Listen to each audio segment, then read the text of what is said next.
for many of our customers, if they want to purchase the polymers that no matter what the bubble polymers or the polymailers, so they always wondered whether to choose a suitable size for them. So is there any way to solve it? I know this problem troubled us for a long time, and now we come up with an excellent idea. Now let's lay this paper on the table.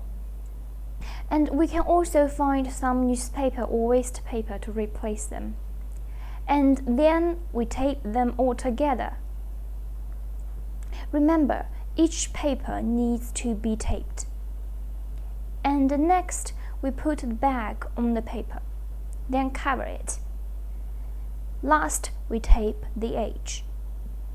Okay, now we finished the wrapping. Yes, now we cut the actual size. So this is the scissors, and Be careful. Yes, you can see the values in it, and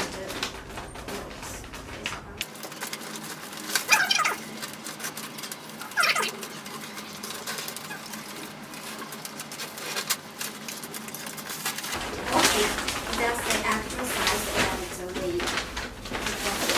that out.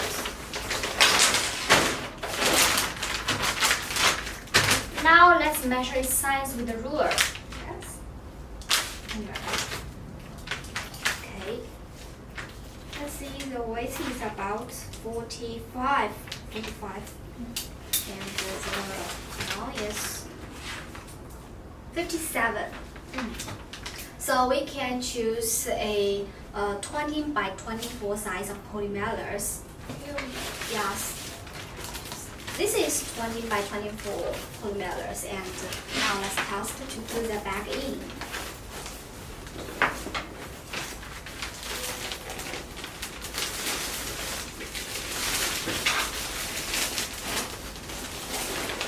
So then, I think it's a very brilliant idea.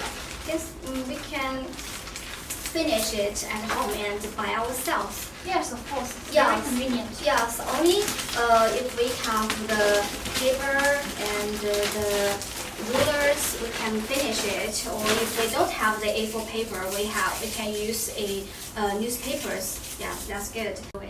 Yes, so today our test will be finished. Thank you for watching. If you still have any other questions, please contact us as soon as possible. Bye.